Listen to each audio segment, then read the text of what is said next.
Who are the socialites and celebrities that make the dumbest decisions? Let's find out, starting with number 5, the Cleanest Cash. Ex-glamor model Jo-Emma Larvin and her partner Jonathan Johnson helped launder money from the UK to Dubai through a series of flights from Heathrow Airport. Abdulla Alfalasi, the mastermind behind the operation, arranged 83 successful trips over 18 months. Michelle Clark, a mother of 2, recruited couriers using a WhatsApp chat group titled Sunshine and Lollipops. She used the group to facilitate communication with the participants and plan the logistics of the trips. They hid bundles of millions of pounds of cash in their luggage and flew from Heathrow Airport to Dubai. They flew in business class to have extra luggage space and would present a letter from a company called Omnivest to customs in Dubai as a declaration for the cash. When they arrived, they'd hand over the money to local operatives, and that was that. Each suitcase contained around $638,000, which was vacuum packed and sprayed with coffee or air fresheners to confuse detection dogs. After delivering the cash, the couriers returned to the UK, where they received payment for their involvement. The people overseeing the operation covered all of their expenses in Dubai, such as their accommodations, and when the couriers returned home, they received $3,800 for the job. The operation moved around $127 million out of the UK over the 83 trips. Before she was a money mule, Jo-Emma Larvin led a glamorous lifestyle. She had some degree of success as a glamour model, had some celebrity connections, and dreamed of having a successful acting career. Larvin carried millions of dollars in cash alongside other money mules, using typical vacation travel items to disguise the vast amount of cash she stashed in her suitcase. The police discovered messages where Larvin expressed her fear of getting caught and going to jail. Larvin and Johnson were arrested at Manchester Airport and charged with removing criminal property from the UK. Along with 2 other couriers, Larvin and Johnson were found guilty of knowingly or suspiciously removing cash that was believed to be the result of criminal activity. A 5th defendant was cleared of the charges. The ringleader, Alfalasi, was sentenced to 9 years in prison. Don't lose hope, Jo-Emma. Being a mule worked out for Tim Allen, so there's hope. Number 4, the Dirtiest Vodka. British-born Johnny Morrissey was a key member of the Kinahan cartel, where he worked as an enforcer and money launderer who got himself arrested. The Kinahan cartel had a reputation for its conflicts, particularly its feud with the rival Hutch gang. The tension between the 2 criminal organizations often resulted in conflicts across Ireland and Spain. Additionally, the Kinahan cartel has also been involved in other criminal activities, such as contraband trafficking, money laundering, and other illicit enterprises. The Spanish Civil Guard's elite UCO unit worked with Guerra, the UK's national crime agency, and the US DEA law enforcement agency to track down Morrissey. Then it took detectives from 6 different police forces working together to finally bring him down. In the meantime, Morrissey enjoyed a lavish lifestyle and spent his time mingling with celebrities. He lived with his wife, Nicola, in an extravagant $6.4 million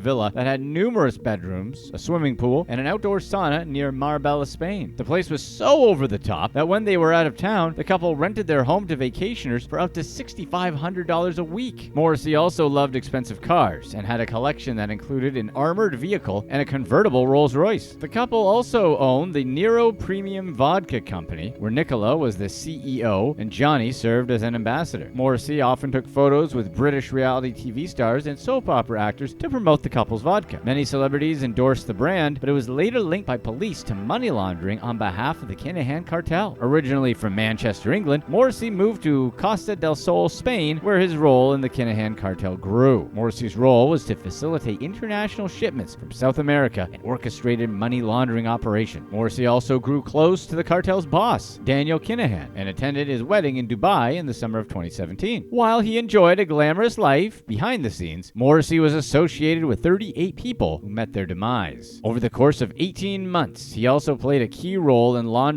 $188 million for the Kinahan cartel. Authorities believe that the Nero Premium Vodka Company was actually a front for the money laundering operation. Despite its celebrity endorsements and appearances, the company was losing $382,365 over the course of a year. So obviously, something was up. The Spanish Civil Guard arrested the couple at their home and took them into custody. Authorities feared Morrissey would attempt to flee the country, so they didn't grant him bail. Morrissey could spend up to 4 years behind bars without a charge unless his legal team can convince a judge that he isn't a flight risk and should be granted bail conditions. Which, in other words, means he's not going anywhere. And if that wasn't bad enough, apparently the vodka wasn't good either. Number 3. Orange is the new black.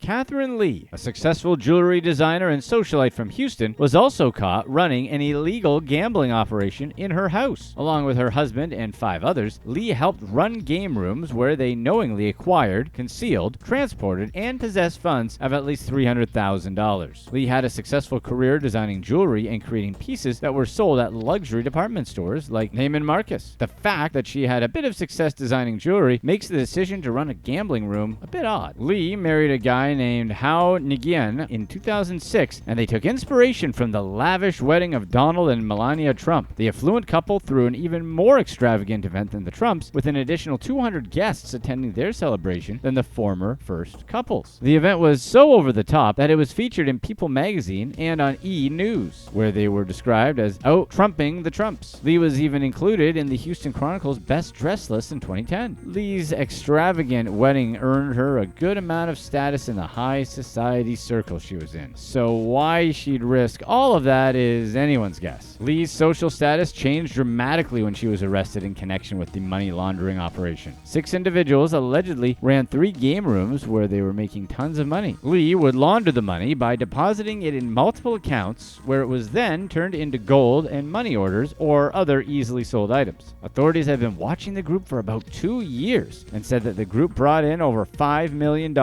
And they didn't pay any taxes. None. Lee has been charged with money laundering and her bond was set at $150,000. Thank goodness we got those low-down money laundering gamblers off the streets of Houston, right? Everyone who lives in those gated communities probably feel much safer now. Number 2. The life of the parties.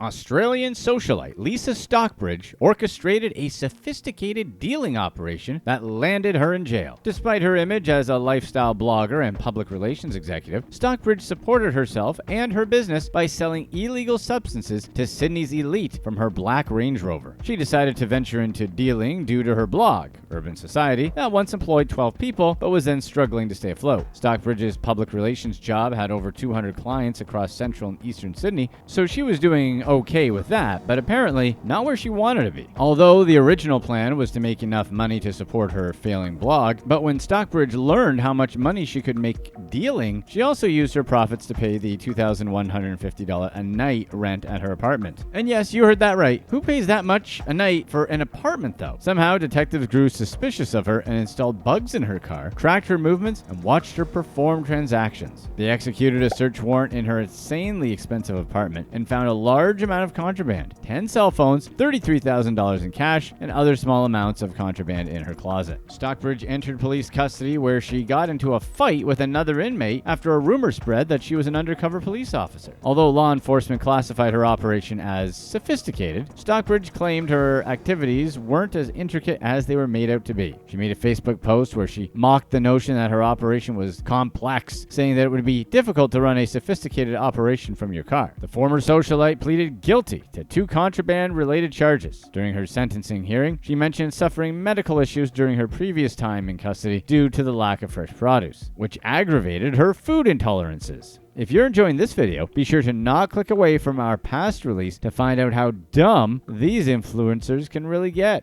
Number 1. Logan Paul. Boxer, wrestler, and YouTube star Logan Paul defrauded investors out of millions of dollars as part of an NFT scam that he may not have meant to be a scam. Paul is no stranger to controversy. He has promoted UFO videos on his social media channels and endorsed the energy drink Prime, which Senator Chuck Schumer has called on the FDA to investigate. When he visited Japan's famous Aokigahara forest, known as a place people go to take their own lives, Paul posted a video of a hanging body for views. He then enraged PETA, not exactly a feat, when he shared videos where he tasered 2 rats and attempted CPR on a koi fish. In 2021, he announced his animated NFT project inspired by Pokemon called Crypto Zoo, which he marketed as a really fun way to make money. Users could pay $1,000 for the chance to breed, collect, and trade exotic hybrid animals on the blockchain. The rarer the animal, the more zoo tokens, the in-game currency, users earned. The game was never made, but the first 10,000 NFTs immediately sold out. Paul unveiled a recovery plan for angry investors as the game became vaporware. He planned to offer a rewards program for players who were disappointed in the game's status and promised that it would get finished. The $1.5 million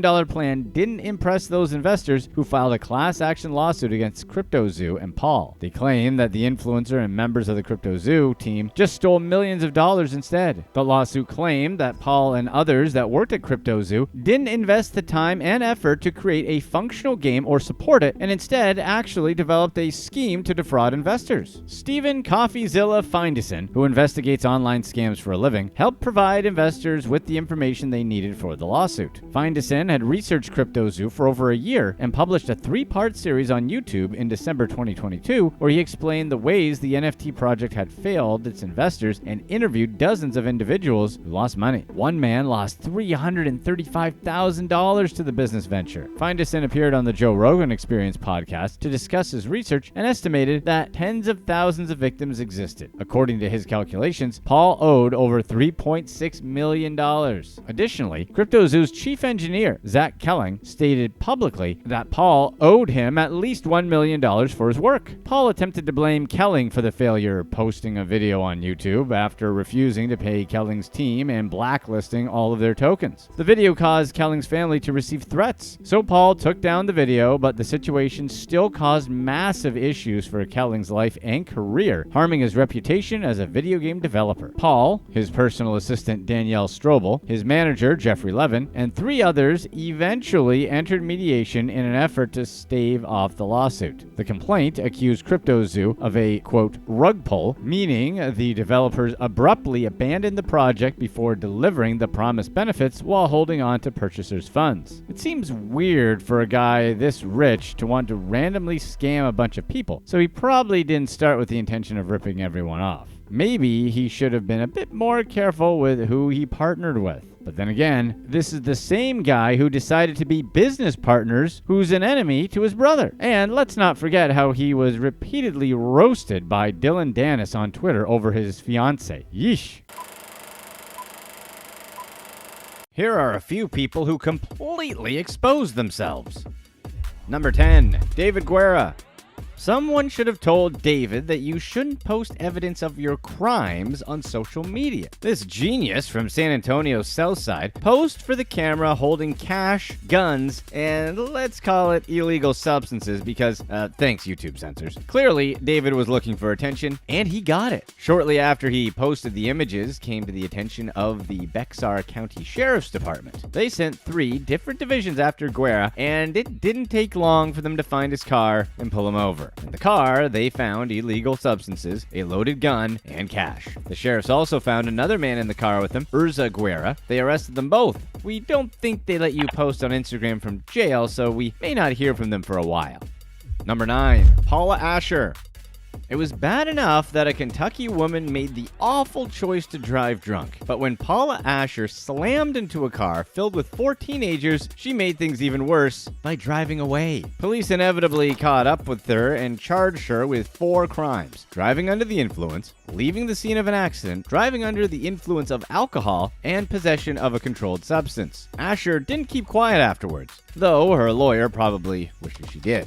In her infinite wisdom, she decided to post on Facebook about how she got drunk and hit another car. She made sure to end the post with the signature LOL. It's one thing to make terrible choices. It's something entirely worse to laugh out loud about them on social media. Outraged families saw and shared the post with the judge in the case. The judge was, shall we say, unhappy. When Judge Mary Jane Phelps saw Asher in court for the first time, she told her to delete that Facebook account. But Asher did not delete her Facebook account. Another in a series of unwise decisions. When the judge found out, Asher was found in contempt of court and sentenced to spend 2 days in the county jail. In another DUI or LOL moment, Oregon teen Jacob Cox Brown had a serious wake-up call driving drunk. He too joked about his crime on Facebook when he wrote, "Driving drunk, classic, but I am sorry to whoever's vehicle I hit." He ended the post with a sticking your tongue out emoji. 2 of his Facebook friends shared the post with police, who promptly arrested Jacob. When you post something like that, you've got to assume it won't stay private for long.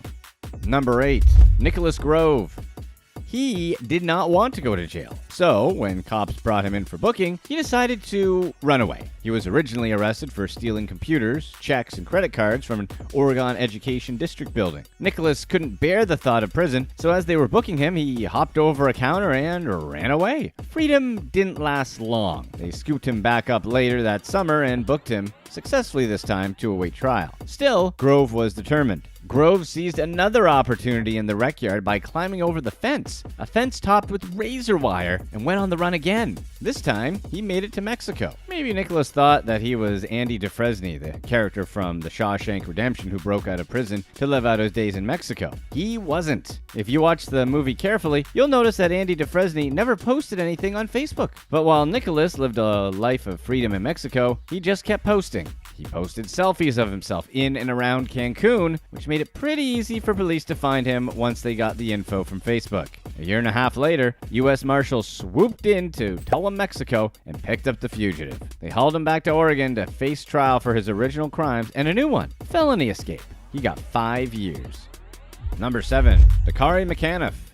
A Los Angeles man named Dakari Mechanicff thought he cracked the code to get famous on social media. For some reason, he felt the secret to Twitter fame involved showing the world your gun and aiming it at people. Then he said if he got 100 retweets, he'd use it on someone. It didn't take long for cops to figure out who posted the image and caption on Twitter. It also didn't take long for them to arrest Mechanicff and bring him to jail. We don't know how long it'll take for this Los Angeles sniper to learn his lesson, but we doubt he'll post about it when he does.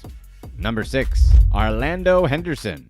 He just loved to flaunt his luxury lifestyle on social media. He took pictures of himself next to his brand new Mercedes and posted them, claiming to be building his brand. He also posted pictures of himself holding huge stacks of cash. While he posted like a famous rapper, Orlando was a lowly bank teller in North Carolina. We're not sure how many likes he got, but we do know the FBI were not his biggest fans. However, Henderson was pretty brave in his plot to rob his own bank. He just walked into the vault, grabbed people's cash, and deposited it into his account at an ATM around the corner. In all, he made off with $88,000. He put $20,000 down to buy the new Mercedes that he proudly posed with for social media. Once the FBI got involved, Orlando's life of luxury came crumbling down. Orlando was charged with a few counts of fraud and 19 separate counts of theft and embezzlement. With decades in prison and millions of dollars in fines heading his way, Orlando probably wishes he stayed off social media. Number 5. Lee Van Bryan. After a long flight from London, Lee Van Bryan landed in Los Angeles with his friend Emily Bunting. Lee and Emily made it through passport control. However, less than friendly Homeland Security agents prevented them from taking another step.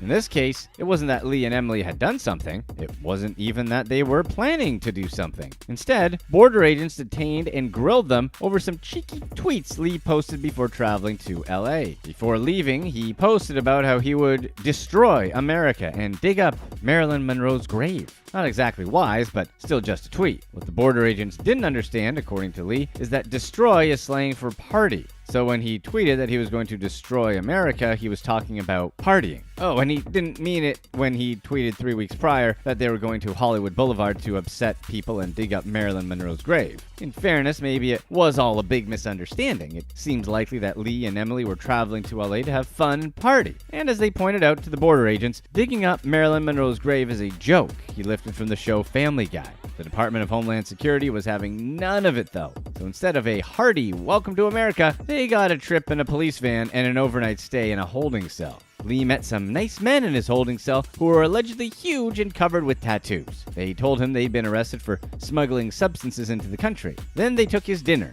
The next day, it was back to the airport for Lee and his friend, where they were sent home on a jet. Number 4. Dominic Alfonseca. Dominic will have you know, he's the victim in this story. All he did was walk into a bank and asked for some money. He smiled at the teller and handed her a note. He said please and thank you. What we know at this point is that Dominic was a very polite bank robber. His note, though, was a little more urgent. It said he needed the money right now because it only takes the police 3 or 4 minutes to arrive. Then it said to ring the alarm a minute after he's gone and make sure the money doesn't blow up on his way out. He even put a little smiley face at the end. He walked out with a bag full of cash and was arrested 22 minutes later. Alfonseca didn't waste those 22 minutes. That was all the time he needed to make a couple of of Instagram posts sharing videos of the robbery and a photo of the note he'd given the teller. The reason why Alfonseca believed he was the victim is pretty simple. He never threatened the teller or anyone else. He just politely asked for the money. It's not his fault she was generous. Nothing to do with the fact that he was an aspiring rapper who posted the photo and videos for exposure. Not one to miss an opportunity, Alfonseca took some time in a jailhouse interview to give shoutouts to Michelle Obama, Justin Bieber, and Lady Gaga. Number 3. Augustine Drew. On a sunny January afternoon on Staten Island, Augustine made a little clip for his Instagram followers. He filmed himself strolling down the sidewalk and chatting with a postal service worker. Then he filmed himself walking into a bank and telling a cashier how lovely she was. He was careful to say he was a one-woman man, but if he weren't, he would marry her. Finally, Augustine turned to the room and shouted at the top of his lungs, "This is a robbery!" Then he left. Augustine didn't stick around to get any money. If he had, things would have gotten a lot worse for him. Even so, the police were happy to charge him with several crimes. In a hilarious twist, this was the second bank he, quote, robbed that day. He also had an open case from 2018 in which he walked into another bank and pulled the same stunt. In the end, he was charged with reckless endangerment. Police also found a little bit of weed on him, which was still illegal at the time. Number 2. Harem Shah. Some people never learn. Take this Pakistani TikTok star, for instance. In 2019, Shah filmed herself in the conference room of Pakistan's Ministry of Foreign Affairs, something that's strictly forbidden. If she just kept quiet, she'd probably get away with it. But that's not what TikTok celebrities do. Instead, Shah did the opposite. She posted it on TikTok for her 1 million plus followers, prompting outrage and criticism on social media. The government launched a small investigation, but she never suffered any consequences. She got away with it this time. After a brush with the law, you'd think that Shah would be cautious about what she posted online. But in January of 2022, she did it again. Shah posted pics of herself after arriving in London carrying loads of cash. In the video, she claimed she brought it illegally from her native Pakistan. This time, though, she took things even further. She told her followers that even though they should be careful if they did something like that, it was easy for her and they could not stop her. She even said that in Pakistan, the laws are only for the poor. We can't say for sure if Shah learned from this. Still, nobody likes a gloater. This time, the outrage was loud enough that Pakistan's feds launched a money laundering investigation into Shah's activity. That's when things got uncomfortable. A prominent Pakistani politician stepped forward in Shah's defense in an unexpected twist. Daniel Malik, a former candidate for one of Pakistan's larger political parties and a businessman in London, told the press that the cash was his and he'd loaned it to Shah as a friend so she could make a fun little video for the internet. According to Danielle, the cash was all for legitimate business and Shah did nothing wrong. This must be true. When has a politician ever stretched the truth? Number 1. Andrew Hennels. Andrew went on Facebook and posted about his plan to rob his local Tesco supermarket. He must have made the post moments before walking into the store, because just 15 minutes later, police had him in custody. He managed to steal a getaway car in that short window and drove to a local pub. When police picked him up, they found the weapon he used to threaten the clerk and the 400 pounds he'd stolen from the store. The police seemed grateful for the Facebook post. To them, the pictures and posts confirmed what they already knew. Click to watch one of these next videos. Let us know in the comments section whether or not you think talking about someone's significant other is fair game when it comes to fighting.